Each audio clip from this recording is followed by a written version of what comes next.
mengatakan fahuwa kafir. Ya, fahuwa kafir. Dibilang pula, "Cemana kau lihat Tuhan tadi malam? Cahaya putih." Berarti tidak laisa kamislihi syai'. Mana pula Tuhan putih, Tuhan hitam, biru, orange, pelangi? Tuhan tuh tak serupa dengan makhluk. Apa yang terlintas tentang Tuhan di benak pikiran kita itu bukan Tuhan. Laisa kamislihi syai' wa huwas samiul basir. Al-mukhalafatu ta'ala lil hawadis. Ya, tuh. Hebatlah dia ketemu Tuhan. Tapi memang ya itu bisa terjadi ya. Sekelas Syekh Abdul Qadir Al-Jailani ya, yang kita gelar dengan Sultanul Aulia. Rajanya, pimpinannya para wali kutub nih, bukan wali-wali daya. Ya, wali kutub itu wali pemimpin wali di seluruh dunia. Jadi wali itu ada pimpinannya dia. Pimpinannya wali kutub namanya, satu orang dia. Dia punya wakil-wakil, bahkan di setiap daerah itu ada wali. Ya, macam kita lah kalau bernegara, ada gubernur, dari gubernur ada wali kota. Ya, ada wali kota dari kecamatan, kecamatan ada lurah, lurah sampai kepling. Kan gitu kan? Itu begitulah kurang lebih susunan para aulia itu. Jadi di setiap tempat itu mesti ada walinya. Cuma wali Allah Ta'ala itu lebih banyak yang mastur daripada yang masyhur. Mastur itu apa? Tertutup, tak tahu kita, tak sangka kita kalau dia tua wali. Bahkan lebih hebatnya diri dia sendiri pun tak tahu kalau dia wali. Orang yang tahu, oh ini wali. Kenapa bisa tahu? Karena kewalian yang memberitahu itu lebih tinggi kewaliannya daripada yang diberitahu. Ya, nah itu. Ya, kita perlu kita pahami. Setiap tempat itu ada. Makanya kita harus menjaga-jaga akhlak kita. Jangan gampang-gampang mencaci orang. Bahkan wali itu penampilannya bukan kayak masyayikh kebanyakan, bukan kayak orang-orang alim. Ya, orang-orang kampung bahkan biasa-biasa aja. Ya, kadang-kadang guru ngaji Iqra, Ikhlas diangkat Allah Ta'ala jadi wali. Ya, nah, jadi seperti itu tentang kehidupan para aulia itu. Enggak semerta-merta wali itu harus penampilan macam ulama besar gitu, enggak. Lebih banyak wali yang mastur, yang tertutup, tak nampak, tak diketahui masyarakat daripada wali yang masyhur, yang terkenal. Kalau sekelas Syekh Abdul Qadir Al-Jailani itu ma'ruf, semua orang kalau tahu kalau beliau itu adalah wali, dan semua orang tahu beliau adalah wali kutub, makanya diberi lakop Sultanul Aulia. Itu namanya wali masyhur. Bahkan ada namanya lagi wali majedub. Tingkahnya kayak orang gila, tapi dia wali. Makbul doanya, kasyaf. Ya, itu namanya wali jazab atau wali majedub. Awak kalau ada orang ketemu orang gila kok sholat gitu kan, awak hina-hina, nggak tahu dia wali majedub. Nah, jadi intinya jangan suka ngehina orang lain, karena kita nggak tahu, bisa jadi yang kita hina takutnya juriyah Nabi, ya kan? Kita tak tahu. Kedua, bisa jadi yang kita hina adalah wali Allah. Sementara Allah menyebut di dalam hadis qudsi, siapa yang memusuhi wali-waliku, bukan waliku tuh yang menjadi lawannya, tapi aku yang menjadi lawannya.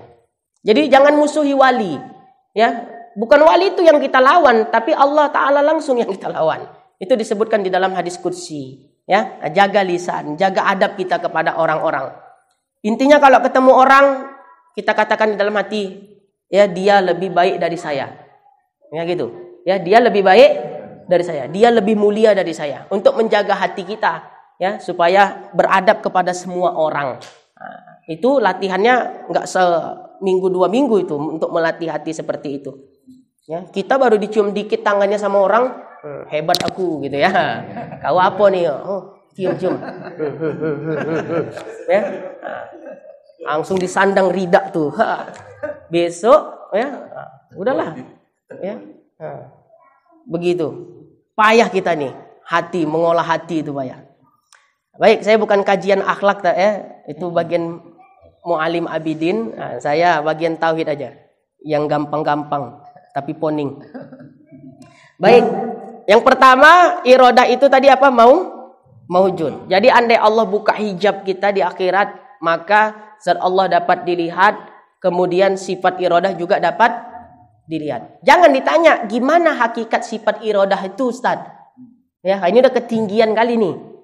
Ya, bolak-balik rumusnya saya sampaikan. Setinggi apapun ilmu tauhid seseorang, tidak ada yang mengetahui hakikat zat Allah dan sifat-sifatnya. Jelas itu dah kan? Jadi jangan dibayang-bayangkan kayak mana iradah Allah Ta'ala itu ya. Itulah besok-besoknya bisa cakap sama pohon pisang. Ya, awak kira jadi wali Majedub, padahal dia gilo jadinya ya. Zat Allah Ta'ala dicari-cari. Ya, zat Allah Ta'ala, hakikat zat dan sifat yang dicari-cari. Apa tak gilo? Ya, semenjak ngaji tauhid Sirajul udah bisa bercakap sama pohon dia. Awak kira keramat dia juga ya kan? Rupanya memang udah error dia jadinya.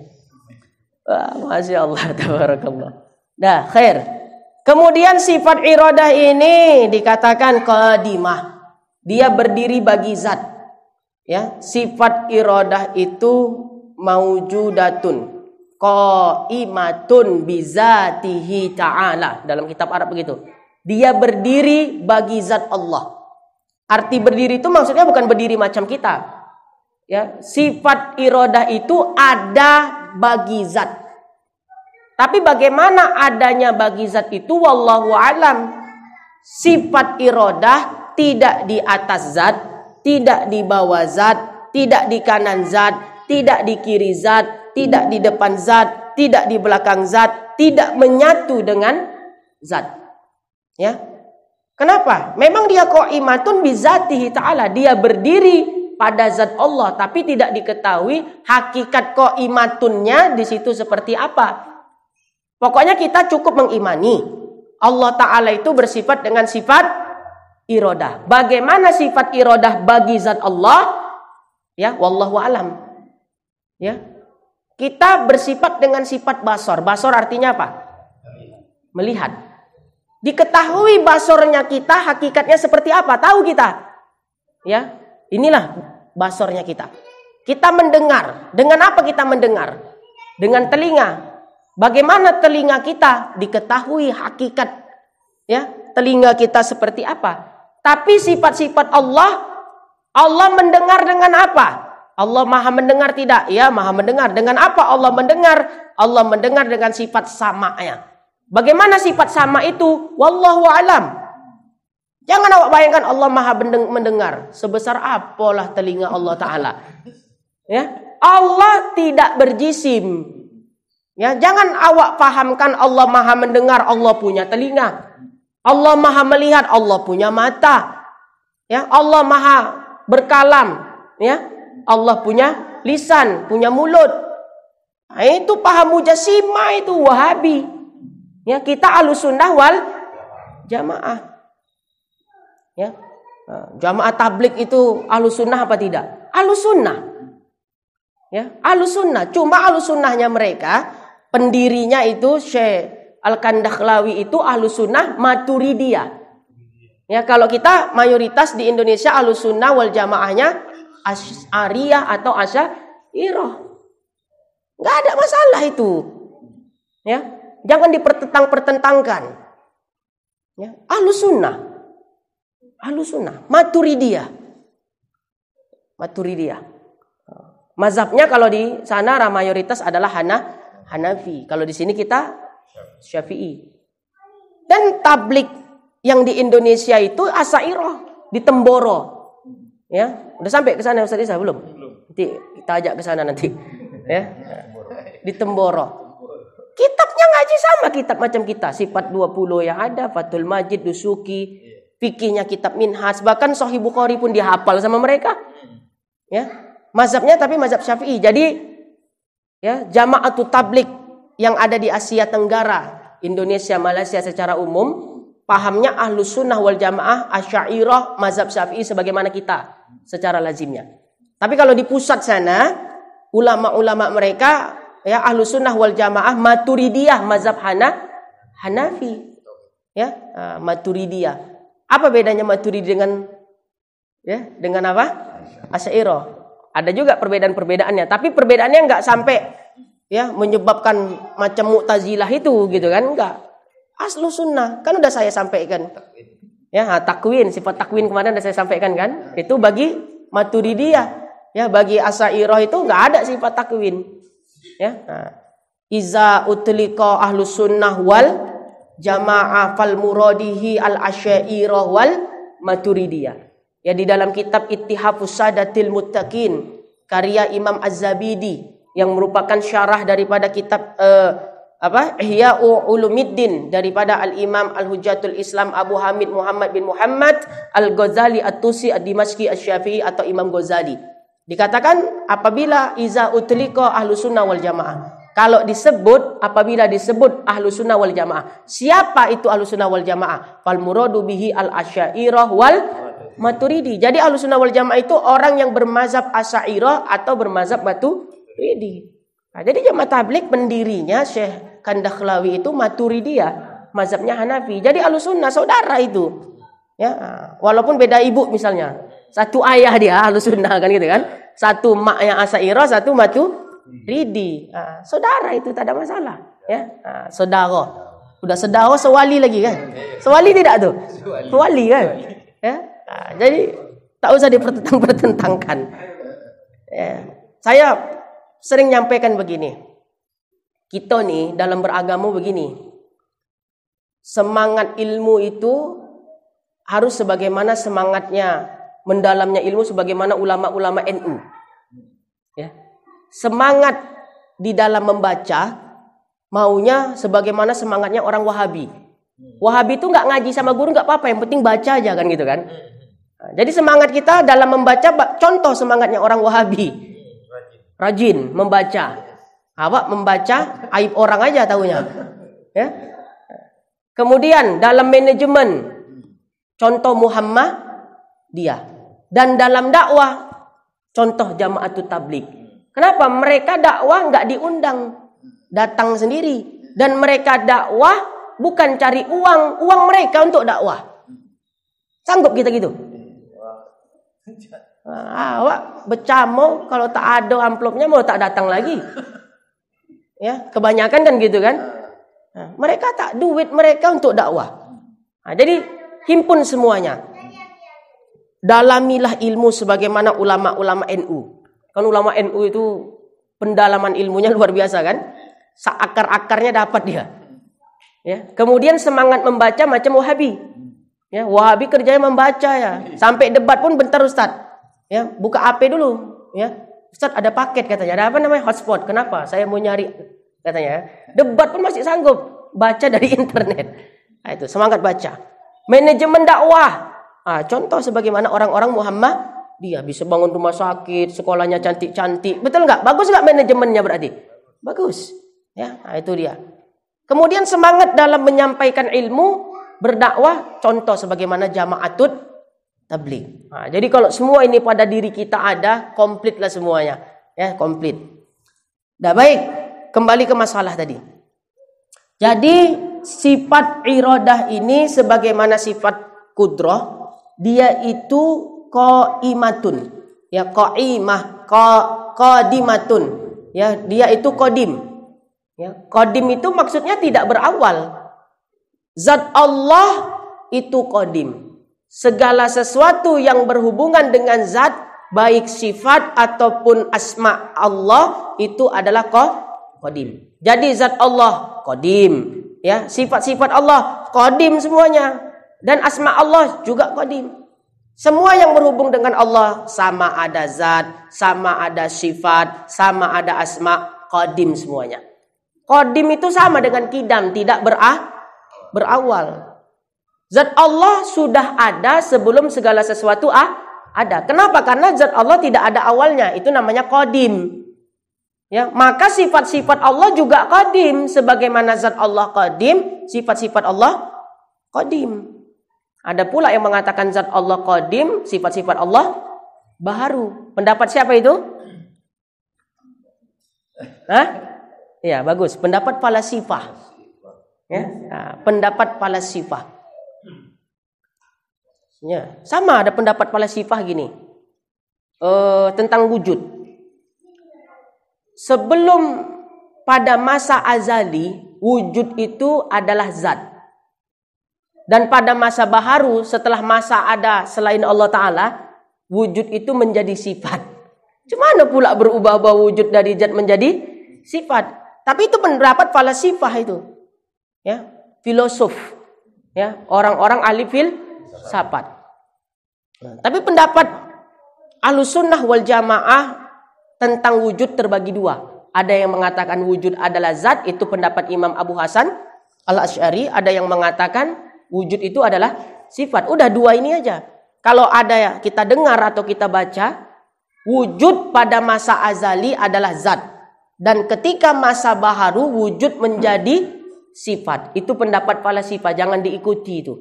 Walaupun yang mengatakan itu filosof muslim, tapi tidak mendasar. Disitulah jasa besar Imam Ghazali. Beliau menyaring pendapat-pendapat filosof muslim yang tidak berkesesuaian dengan akidah. Ya, jadi jasa Imam Ghazali luar biasa. Menyelamatkan agama dan akidah itu luar biasa. Datang pula Wahabi mengatakan, ya, gara-gara Al-Ghazali Islam menjadi mundur. Tanya sama dia, apa yang udah kau buat untuk Islam? Yang udah kau buat untuk Islam adalah membid'ah-bid'ahkan orang Islam. Gitu ya. Nah, itu bukan prestasi, itu aib itu. Ya, baik. Kalau di sini masih aman insya Allah, ya, dari yang begitu. Yang penting sesama aswaja jangan betakal gitu. Ya, sesama aswaja jangan betakal. Cara dakwahnya beda-beda. Ya, dakwah kita taklim wa ta'allum, ya, mengaji. Ada dakwahnya mengajak. Ya, saling support aja udah. Yang penting sama-sama ahlus sunnah wal jamaah. Jangan saling salah menyalahkan, jangan saling merasa benar sendiri. Orang sama-sama aswaja kok betakal. Musuh kita itu banyak di sana. Wahabi, Syiah, Mu'tazilah, liberal. Itu yang kita hadapi sama-sama. Ini saudara, ya, seayah walau beda emak kadang. Itu pula yang dimusuh-musuhi. Jangan, jauhkan sifat-sifat seperti itu. Ingat aja cara dakwah itu beda-beda. Kita cara dakwah kita mengaji, ada cara dakwah orang ya dengan cara mengajak, ada cara dakwahnya dengan mencintai Nabi, ngajak orang sholawatan, cinta kepada Nabi. Itu biasa cara dakwah yang banyak dipakai oleh para habaib, juriannya Rasul sallallahu alaihi wasallam. Nanti insyaallah mudah-mudahan bisa minggu ini, nanti kalau tidak berhalangan kita bawa Habib kemari nanti insyaallah. Nanti kami musyawarahkan dulu dengan Ustadz Isa nanti tentang waktunya. Doa-doakan aja ya. Jangan doa juga, kalau bisa dibantu-bantu untuk kegiatannya ya. Ini karena begini, disebut di dalam kitab Fathul Bari Syarah Sahih Bukhari, Al-Imam Al-Hafiz Ibnu Hajar Al-Asqalani Asy-Syafi'i menyebutkan, ada sebuah riwayat dari Imam Bukhari bahwa Rasul sallallahu alaihi wasallam bersabda, kadar keimanan seseorang itu bergantung kepada kadar kecintaannya kepadaku. Ya, semakin besar cintanya kepada Nabi, berarti semakin kokoh imannya. Ya, itu kata Nabi sendiri. Nah, tidak akan kita bisa mencapai cinta sejati kepada baginda Nabi Muhammad sallallahu alaihi wasallam kecuali dengan kita mencintai juriyahnya terlebih dahulu. Cintai dulu keturunan Nabi, habaib, sayyid. Karena itu yang menghantarkan kita mencapai cinta kepada Nabi. Gak usah munafik, gak usah ngaku-ngaku cinta. Betul gak kita cinta pada Nabi? Berapa sehari sholawat kita dalam sehari? Cuma itulah ketika tasyahud. Oh, itu bukan cinta. Orang yang mahabbah kepada Nabi seminimal-minimal dalam sehari sholawatnya 300 kali. Sebentar 10 menit tak sampai 300 kali. Coba kalau tak percaya. Sekejap aja 300. Sebagaimana yang dikatakan oleh Al-Imam Al-Munawi di dalam kitab beliau Faidul Qadir. Ya, tidak termasuk ahlus sholawat kecuali orang yang banyak bersolawat. Minimal satu hari adalah 300 kali solawat. Kita solawatnya cuma ketika tasyahud. Itu pun sambil ngantuk-ngantuk. Ngakunya cinta Nabi, nggak usah cerita. Ya, jadi jalan yang paling cepat untuk menghantarkan kita cinta kepada Nabi adalah dengan mencintai juriyah Nabi. Cintai semua habaib tanpa terkecuali. Nggak boleh milih-milih. Ya, cintai Habib Rizik Syihab, cintai. Urusan beda pandangan politik urusan belakang, tapi karena beliau juriyah tetap wajib dimuliakan. Dan jangan cuma mencintai Habib Rizik Syihab aja. Habib Quraisy Syihab. Habib enggak tuh Quraisy Syihab. Habib. Ya, wajib kita cintai sebagaimana kita mencintai Habib Rizik atau Habib-habib yang lainnya semisalnya. Paham ceritanya? Jangan pilih-pilih. Iya, tapi beliau pendapatnya Ustaz mengatakan jilbab tak wajib. Ya, jangan kau ikuti. Pendapatnya yang sekira tak cocok, tak usah diikuti. Tapi dirinya Habib itu tetap wajib dimuliakan, tetap wajib dihormati. Nah, itu baru betul-betul cinta kepada juriyahnya Nabi. Kalau masih milih-milih, aku cocok Habib ini, aku nggak cocok sama Habib ini. Ya, Habib yang nggak cocok sama dia tuh dihujatnya, dihina segala macam, nggak dapat syafaat kita nanti di yaumil kiamah. Ya, bahkan Habib tuh tak semuanya soleh. Ada Habib itu yang bahkan ahlul maksiat juga ada. Ya, kalau kita nggak betul-betul cinta kepada juriyah, mungkin so Habib kayak gini, nggak percaya kita, mana mungkin keturunan Nabi dia kan gitu kan? Masa keturunan Nabi buat maksiat begini-begini, ya berarti cintamu masih palsu. Ya, kalau sudah bisa cinta kepada Habib yang soleh, cinta juga kepada Habib yang biasa-biasa, cinta juga kepada Habib yang maksiat, maksiatnya tetap kita katakan salah, namanya maksiat. Tapi dirinya orang itu, Habib itu jangan kita benci walau dia melakukan maksiat. Tetap wajib dimuliakan, tetap wajib dihormati. Barulah benar cinta kita. Nah, jadi kita nggak akan sampai cinta kepada Nabi kalau kita tidak mencintai juriyah Nabi. Pelan-pelan, ya. Kita kenali Habib itu siapa? Habib itu ya juriyah Nabi. Habib, Sayyid, ya, marga-marganya Al-Idrus, Al-Haddad. Ya, di kampung sana ada marga Al-Idrus, Syarifah. Ya, itu juriyah Nabi SAW. Ya, Syarifah dengan marga Al-Idrus.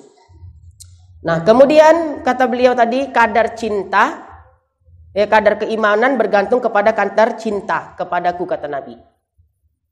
Jadi amal ibadah walau sedikit dilandasi dengan cinta kepada Allah dan Rasulnya, walau amal itu sedikit tapi bernilai besar di sisi Allah Ta'ala. Sampai para sahabat pernah nanya kepada Nabi gini, ya Rasulullah, lebih baik mana kami dengan umat-umat di akhir zaman nanti? Kata sahabat, ya, Rasul menjawab, tentulah lebih baik kalian sahabatku daripada umat-umat di akhir zaman. Bahkan kalian bersedekah 1 genggam kurma itu tidak sebanding dengan sedekah mereka emas sebesar gunung Uhud. Coba bandingannya. Kita punya emas sebesar gunung Uhud, kita sedekahkan di jalan Allah. Itu nggak ada bandingannya. Belum bisa menandingi sedekahnya para sahabat walau dengan segenggam kurma. Apa sebabnya? Karena para sahabat beramal karena atas dasar cinta kepada Nabi. Itu yang membedakan. Kadar cinta itu nilainya luar biasa. Jadi cuma kita numbuhkan, kita ngaji tauhid gini, paham kita tentang Allah. Siapa yang ngajarkan tauhid ini? Coba saya tanya dulu. Nabi kan? Kenapa kita tidak berusaha untuk benar-benar mencintai Nabi, bukan hanya di lisan saja? Ya, tapi benar-benar kita cintai Nabi. Jadi kalau kita maaf ya ngaji tauhid aja, kita nggak mau peduli kepada habaib, nggak mau peduli bagaimana menanamkan cinta kepada Nabi. Apa ya namanya ya? Itu tadilah ibaratkan sedekah apa tadi? Emas sebesar gunung Uhud tidak bisa menandingi sedekah para sahabat walau dengan segenggam kurma. Kenapa? Mereka sedekah karena atas didasari cinta kepada Nabi. Ya, karena cinta. Kenapa bisa mereka begitu cinta? Jelas tiap hari mereka memandang Rasul sallallahu alaihi wasallam. Jadi kalau ditanya, "Gimana Ustaz cara menumbuhkan cinta kepada Nabi?" Ya, kita mulai kenali sekarang tentang juriyah-juriyah Nabi. Di YouTube banyak kan, YouTube. Cari nanti Habib Ali Al-Jufri, dengeri ceramahnya. Ya, cari Habib Umar, ya, Habib Umar bin Hafiz. Cari nanti di YouTube semisalnya. Banyaklah Habib-Habib situ, Habib, ya, Habib Jindan dan lain-lain sebagainya. Nah, kita lihat cara dakwah mereka luar biasa. Secara nggak langsung kita pengen kayak mana sih Habib. Nah, itu yang sedang kita upayakan nanti untuk kita hadirkan di sini. Ya, doa-doa aja insyaallah, ya, berkah kampung kita kalau dipijak tanahnya oleh juriyahnya Rasul sallallahu alaihi wasallam. Apalagi juriyah Nabi itu ulama pula. Udah dia juriyah, dia ulama. Disebut di dalam berbagai kitab. Satu juriyah Nabi yang awam, bukan ulama ya, orang biasa, tapi juriyah Nabi tapi dia nggak alim, orang biasa. Tidak dapat ditandingi walau dengan 1000 ulama sekalipun, tapi dia bukan juriyah Nabi. Ada 1000 ulama nih, ulama tapi dia ahwal, bukan juriyah Nabi. Orang macam kita nih, orang kampung, itu ahwal istilahnya. Ya, 1000 orang ulama seperti kita dari bangsa kita yang bukan juriyah Nabi berkumpul tidak bisa menandingi kemuliaan seorang juriyah Nabi walau dia bukan ulama. Ini udah juriyah Nabi, ulama pula. Ya, la haula wala quwata illa billah. Baik. Oh, udahlah nih, udah jam 10. Hujan tadi, jadi agak tertunda sedikit. Sedikit lagi nih. Jadi sifat iradah itu maujud. Udah jelas dijelaskan tadi ya, dapat dilihat. Kemudian dia qadimatun. Dia qadim. Kenapa dia qadim? Segala sesuatu yang berhubung ia dengan zat, sama ada berhubung ia dengan Allah, sama ada zat atau sifat atau asma, itu adalah qadim. Maka zat Allah qadim, sifat-sifat Allah qadim, kemudian asma Allah itu juga qadim. Selain itu qaimatun bizatihi ta'ala. Dia berdiri pada zat Allah. Ya, berdiri pada zat Allah itu artinya sifat iradah itu ada bagi zat. Ya, tapi tidak diketahui hakikat sifat iradah pada zat. Ya, kalau kita tanya, kita punya basor tidak? Ini mata kan gitu kan? Bagaimana hakikat basornya kita? Nah, inilah dia, di kepala, di muka untuk melihat begini-begini. Itu kan berarti diketahui hakikatnya. Tapi iradah bagi Allah Ta'ala, bagi zat, ya, iradah bagi Allah Ta'ala itu berdiri pada zat, tidak diketahui bagaimana hakikat iradah itu bagi zat Allah. Dia tidak di atas zat, tidak di bawah zat, tidak di depan zat, tidak di belakang zat, tidak di kanan zat, tidak di kiri zat, tidak menyatu dengan zat. Jadi gimana Ustaz kalau nggak menyatu dengan zat? Wallahu alam. Cukup kita imani Allah itu bersifat dengan sifat iradah. Yang mana tugas atau fungsi sifat iradah adalah apa? Takhsis. Fungsi sifat kudrah taksir. Kan udah beda itu ya, udah kita jelaskan di awal.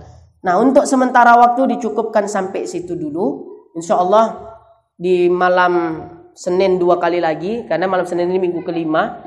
Ada perubahan jadwal Ustaz ya, biar Ustaz Isa aja yang ngomongkan. Udah diumumkan jadwal perubahannya? Udah. Nanti insya Allah kita ketemu di minggu pertama.